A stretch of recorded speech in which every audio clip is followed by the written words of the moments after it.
sugro, ada kiamat kubro. Kalau kiamat sugro itu kematian yang tidak lama lagi kita akan alami. Ya. Kita ini harus terus menikmati dan harus sering membicarakan kematian. Gitu. Ada sahabat amalnya luar biasa, bagus, rajin, ibadahnya rajin, sehingga sahabat-sahabat yang lain memuji, banjir pujian dari sahabat-sahabat yang lain. Terus Nabi bertanya kepada orang-orang yang memuji itu, gitu, kamu memuji-muji dia karena dia orangnya baik dan dia rajin ibadah. Nabi bertanya, ketika kamu bertemu sama dia yang kau puji-puji itu, kamu pernah dengar dia membicarakan tentang kematian apa tidak? Gitu. Ya kan? Nabi bertanya kepada orang-orang yang muji-muji itu, sahabat-sahabat yang muji itu ditanya, kamu muji-muji dia, waktu kamu ketemu sama dia, dia pernah membicarakan kematian apa enggak? Kata sahabat-sahabat yang lain yang muji-muji itu, saya belum pernah mendengar dia membicarakan tentang kematian. Kata Nabi, jangan memuji orang yang tidak pernah bicara tentang kematian.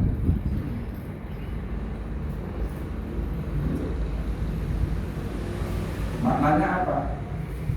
Orang yang berbuat baik tapi dia nggak ingat mati, itu bisa keluar perbuatan baiknya itu semua. Karena tidak didasari atas suatu yang berangkat dari keyakinan. Ketika orang itu berbuat didasari atas keyakinan dia tentang adanya balasan, tentang adanya surga neraka, itu pasti lurus, pasti ikhlas, pasti nggak main-main ya. Pasti dia beramal itu dia itu tidak karena sesuatu, tapi memang karena dia itu mempersiapkan diri untuk alam kuburnya, untuk akhiratnya. Jadi orang kalau nggak pernah membicarakan kematian itu jelek. Jelek. Yang dibicarakan hanya urusan di sini, duit, kerjaan, gitu. Asal ngobrol urusannya hanya kerjaan, ngobrol. Yang paling bagus sering berbicara tentang kematian. Supaya apa? Supaya dia semakin terbayang apa yang terjadi di alam kubur yang bersifat pasti, yang bersifat pasti. Kalau ngobrol tentang kerjaan, tentang pegawaian, itu belum tentu bisa terjadi, bisa tidak terjadi. Tapi alam kubur pasti terjadi. Sehingga lebih konkret dia kalau dibicarakan, gitu. Pasti terjadi, pasti menimpa diri kita semua. Sehingga orang akan semakin hati-hati, nggak berani makan haram, nggak berani berbuat kemaksiatan, baik ada orang maupun nggak ada orang, baik diketahui teman atau nggak diketahui teman, baik diketahui istri maupun nggak diketahui istri. Itu karena adanya kontrol, dia ingat balasan setelah kematian. Itu cukup buat kontrol kehidupan kita itu ketika kita ingat apa yang akan kita terima dari balasan perbuatan kita. Cukup di situ. Tuh CCTV yang gratis, tapi yang nggak bisa dirusak, gitu keyakinan. Gitu. Jadi kematian itu nggak lama, dan kita sebentar lagi semuanya masuk alam kubur. Gantian, ya, jangan bareng-bareng.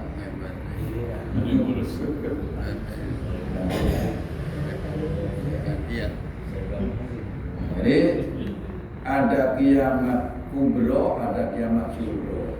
Kalau kiamat kubro, kita pasti ketemu, tapi peristiwanya belum tentu ketemu.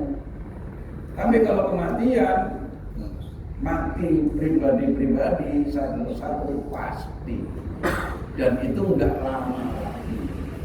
Kalau yang kiamat kubro mungkin masih bisa berpuluh-puluh tahun, mungkin bisa ratusan tahun. Tapi kalau kiamat secara pribadi, kematian itu enggak lama,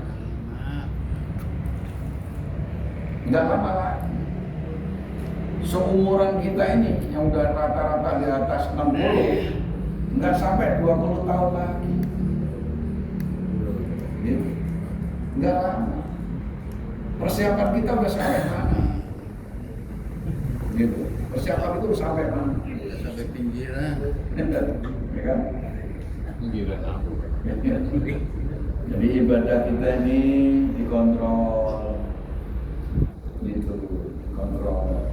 Semua perbuatan kita sendiri yang kontrol, karena kita pasti masuk ke alam kubur dan nggak lama lagi.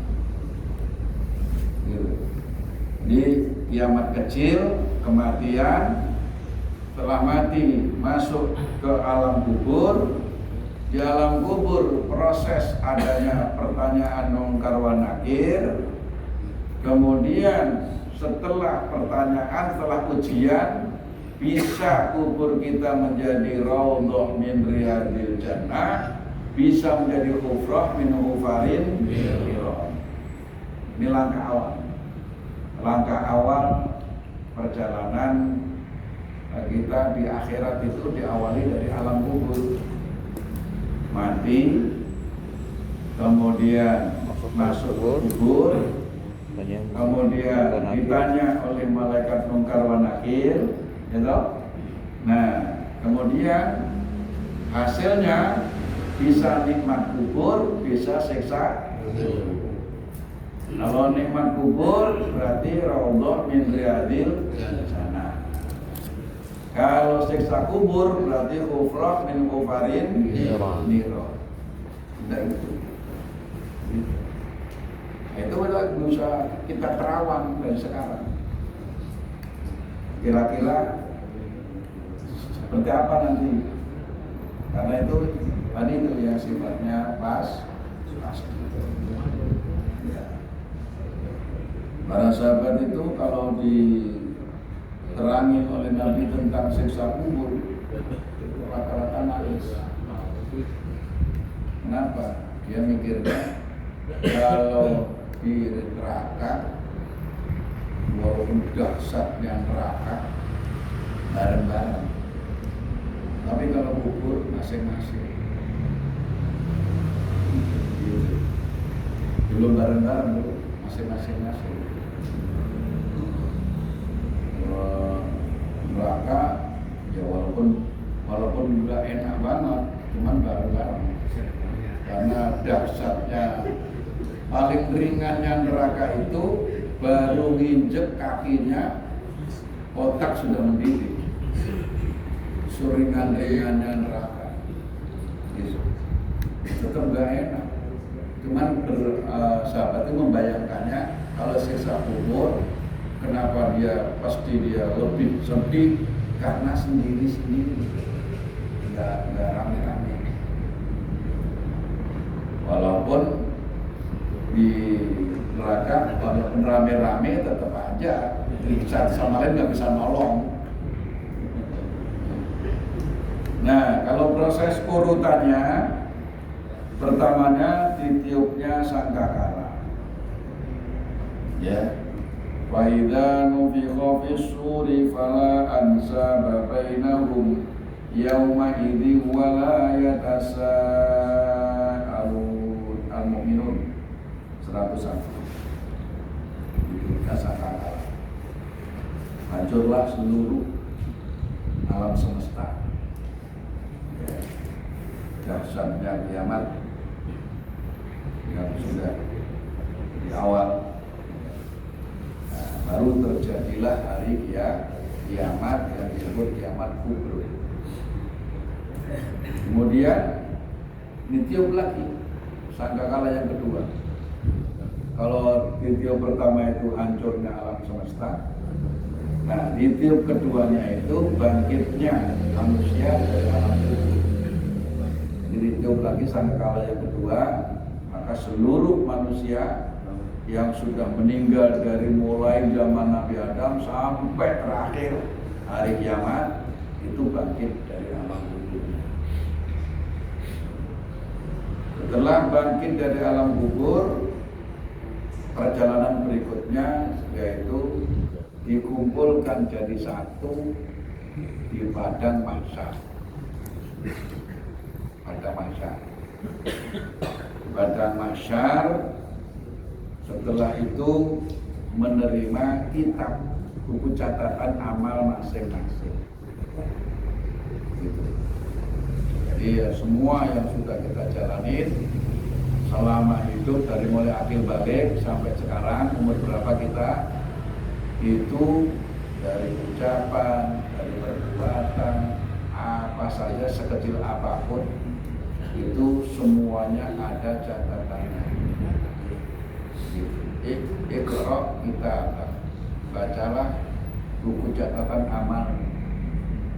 Kafa binafsika alaika yauma hasiba. Cukuplah pada hari ini tentang perhitungannya. Gak bisa nambah, gak bisa kurang. Kalau masih di alam kubur masih bisa. Kalau yang sudah di akhirat gak bisa. Kalau udah sama-sama di sana semua. Kalau masih di alam kubur kan karena masih ada yang hidup dan dunia masih berlaku. Gitu. Antara orang di alam kubur dengan orang yang masih di dunia masih ada kaitan. Gitu. Masih bisa mendoakan, masih bisa bersedekah, sehingga dia punya dosa ketika mati masih bisa diampuni dari istighfar anak, saudara, teman, sesama mukmin, masih bisa. Dalam kubur ini belum final, jadi alam kubur itu belum final, sehingga diajarkan doa Rabbana ighfir lana wa li ikhwanina alladziina sabaquna bil iman la taj'al fi qulubina ghillan lil ladzina amanu Rabbana innaka ra'ufur rahim. Ini nas Quran. Sehingga bapaknya meninggal membawa dosa, masih bisa hilang itu dosa. Tinggal bagaimana anaknya. Makanya perlunya kita punya simpanan anak yang saleh seperti itu. Investasi yang gak pernah habis. Ketika kita sudah dalam kubur, bahwa dosa bisa clear. Dosa kita diampuni oleh Allah dengan doanya anak-anak kita. Bisa juga doa dari teman-teman, bisa juga dari sesama jamaah. Gitu. Maka beruntung almarhum-almarhumah yang setiap ngaji doain. Ya. Itu karena alam kubur belum final. Sehingga kata Nabi, ummati ummatun marhumah. Umatku adalah umat yang disayang oleh Allah. yamutuna fi dzunubin kal jibal. Sebagian umatku ada yang meninggal dengan membawa dosa seperti gunung. Gitu. Saking banyaknya dosa. Tapi ketika bangkit dari alam kubur, bisa juga dosanya sudah habis. Dari istighfarnya anak-anaknya, saudara-saudara. Kalau kita sekarang perlu kepada bapak ibu kita, saudara-saudara kita, nanti insya Allah anak kita juga perlu sama kita. Tapi kalau sekarang kita sama orang tua nggak mau doain, sama orang tua kita nggak mau bersedekah, sehingga anak kita nggak menyaksikan, gitu. Sehingga anak kita nggak niru. Nah, anak kita nggak niru ya, nanti nasib kita ketika udah meninggal cuekin sama anak. Dia nggak mau berdoain, dia nggak mau mendegain. Oh, udah. Jadi pendidikan keluarga itu memang harus dimulai dari diri kita sebagai kepala keluarga. Melupa setiap Jumat sedekah buat orang tua, gitu. 200.000 tulis nama orang tua, biar dibacain Fatihah di Masjid Al-Amanah. Ya. Tiap Jumat 200.000. Kalau semuanya setiap Jumat 200.000, ada 20 orang. Ya. Ya kan? Masjid mau bangun juga, mau beli apa, rusak juga. Ini enak semua. Yang beramal ya enak. Karena ketika kita beramal untuk orang tua, jangan dikira pahalanya hanya untuk orang tua. Sebelum Allah sampaikan ke orang tua yang kita tuju, kita duluan yang beramal, udah dapat dulu, nggak berkurang sedikit pun, gitu. Jadi diri kita enak, orang tua kita di alam kubur tersenyum, enak.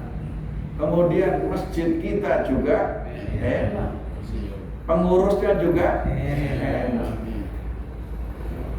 Setuju nggak? Setuju. Ini bawahnya berapa?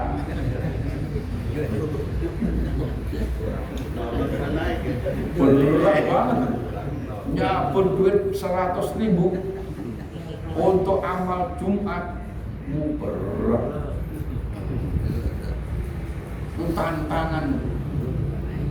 Tantangan itu urusannya ke hawa nafsu, cinta dunia, kurang imannya terhadap akhirat. Itu permasalahannya di situ.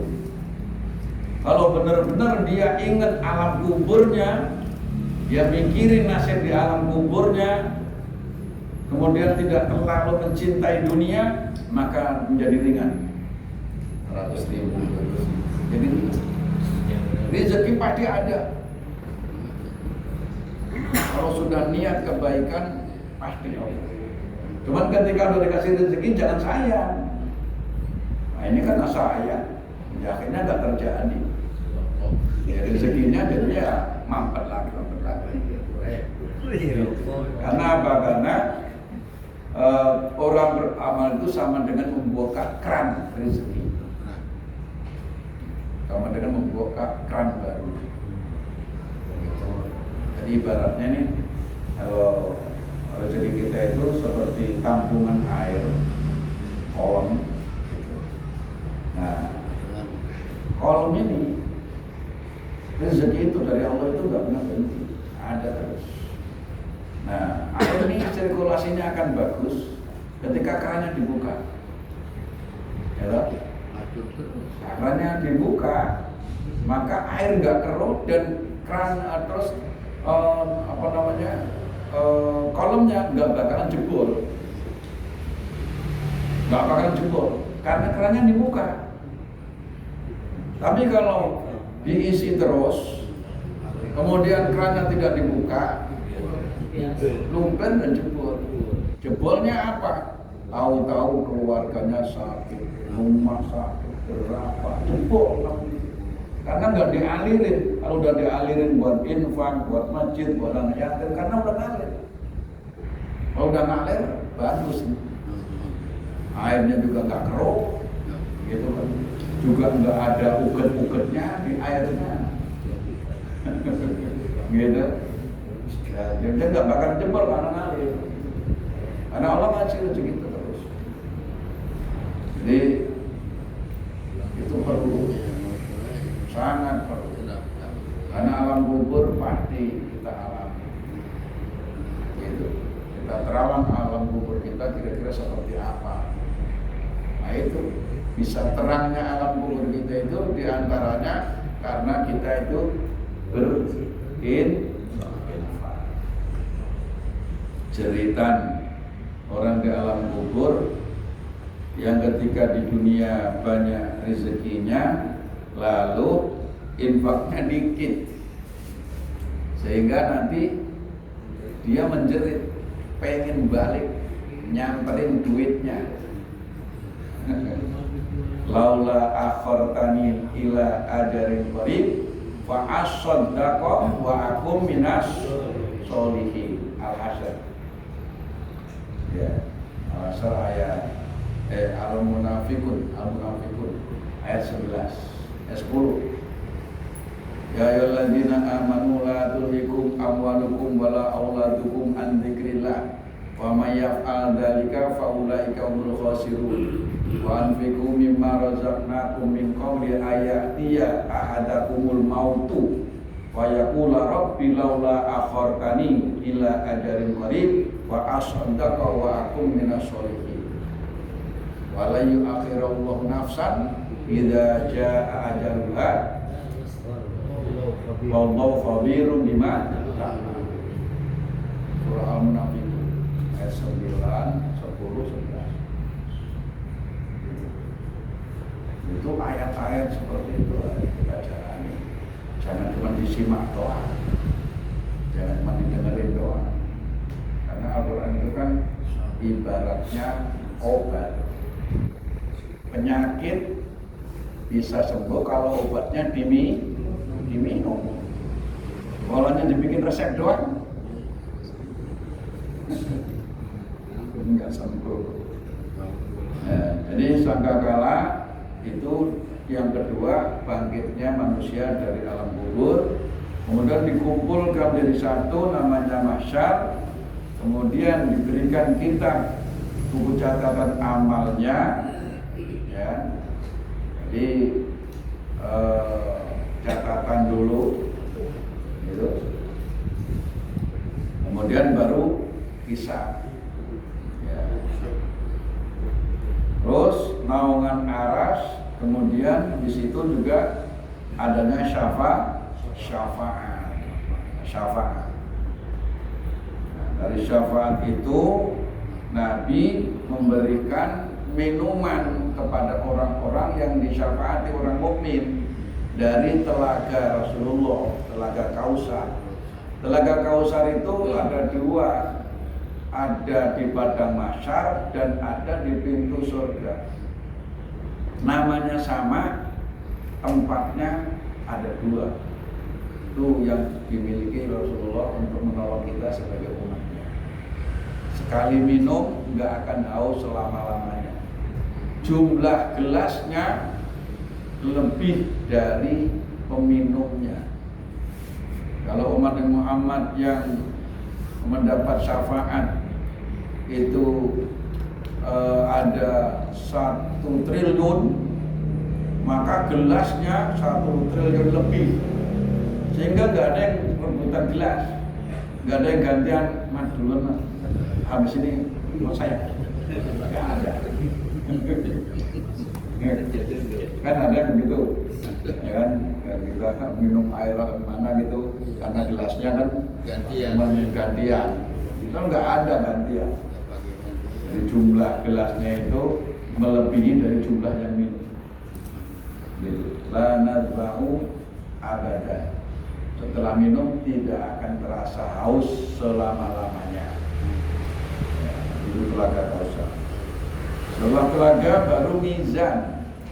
Mizan itu ditimbangnya amal kebaikan. Ada amalan yang berat. Nah, amalan yang berat itu kata Imam Ghazali bukan jihad, bukan haji, bukan umroh. Kalau umroh mah nggak punya duit, ya. Bukan ngatamin Quran sehari, bukan. Tapi kata Imam Ghazali yang berat itu ternyata sesungguhnya ringan, yaitu bertasbih. Bertasbih yang kalimatani khafifatani ala lisan thaqilatani fil mizan habibatani ila rahman apa subhanallah wa bihamdihi subhanallahil azim. Itu ringan, tapi ternyata kenyataannya berat. Ayo, sekarang begini, kita cek diri kita masing-masing. Kita mendengar hadis itu sudah berapa tahun, bahwa kalimat itu ya, yang lisannya terasa kalau ngucapin ringan, dan kalimat itu memberatkan timbangan, terus kalimat itu disukai oleh Allah, bunyinya subhanallah wa bihamdihi subhanallahil azim. Kita dengar itu udah lama kan? Sekarang pertanyaannya, sudah kita amalin belum? Rata-rata bukan, ya kan? Mana kesehariannya? Kesehariannya berapa tasbih kita? Padahal kan benar-benar ringan aslinya kan. Tapi kenapa mulut kita bukan? Nah, itu kata Imam Ghazali, ternyata yang berat bukan jihad. Kalau jihad mah mau pergi ke Gaza, wah nggak mungkin ya. Ternyata itu aslinya ringan, cuman pelaksanaannya berat. Karena apa? Buktinya pada nggak ngucap. Kesehariannya berapa? Itulah perlunya motivator, perlunya penggerak. Kalau di amanah ada yang menggerakkan, sehingga antara sholat qobliyah sampai qomat itu baca bareng-bareng 100, dan ada yang bimbing, insya Allah jamaah semuanya ikut. Tapi kalau tidak ada yang menggerakkan, nggak ada yang diikuti, rata-rata pada lupa. Prakteknya setiap hari lupa. Aslinya ringan, tapi ternyata berat. Ya kan? Iya. Subhanallah bihamdi, subhanallahil azim, astagfirullah, subhanallah bihamdi, subhanallahil azim, astagfirullah. 100 kali habis qobliyah sampai qomat 8 menit. 8 menit itu yang akan memberatkan timbangan kebaikan kita, dan pasti ternyata gampang, tapi buktinya menjadi berat. Ustaz, kalau sampai 100 adanya dari keputusan Komnas. Dapat misalnya baru 30, nggak tomat, diterusin nanti. Diterusin setelah subuh, setelah sholat, boleh. Asal emang benar-benar tadi sudah mulain, tapi waktunya nggak cukup, kalau nggak cukup tomat. Dan itu nggak semua orang pada ngeh Bahkan ustadz sendiri juga kode wae. Udah diadain aja, ustadznya juga tetap ketinggalan. Kalau ketinggalan berarti baca apa enggak? Kan boten. Allah. Jadi perhatian kita terhadap nasib kita di alam kubur memang belum sepenuhnya. Ya. Nah, kan ini sesuatu yang pasti terjadi. Habis mizan baru sirat. Habis sirat terakhir penentuan surga dan neraka. Dan ini perjalanan kita sebagai manusia. Mudah-mudahan semuanya masuk surga. Amin. Bisa tanpa hisab. Amin. Insya Allah.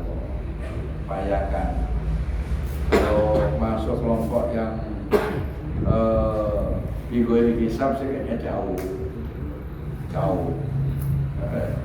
Minimal kita mah tetap ditimbang, tapi mudah-mudahan kebaikannya lebih berat daripada keburukan. Paling di situ. Gitu. Kalau yang masuk bigoi hisab jauh. Kenapa? Kata Imam Ghazali, man arada ayyadkhulal jannata bi ghairi hisab wal yastaghrik kulla awqatihi bi ta'ah. Kata Imam Ghazali, siapa orang yang ingin masuk surga tanpa hisab, maka hendaknya dia menghabiskan seluruh waktunya hanya untuk taat. Jauh kita 24 jam taat terus. Nggak mungkin kita. Paling kemungkinan ya yang kedua aja. Ya. Insya Allah. Sampai di sini mudah-mudahan bermanfaat dan Allah memberikan karunia kepada kita, pertolongan kepada kita sehingga kita ringan untuk menjalankan ibadah.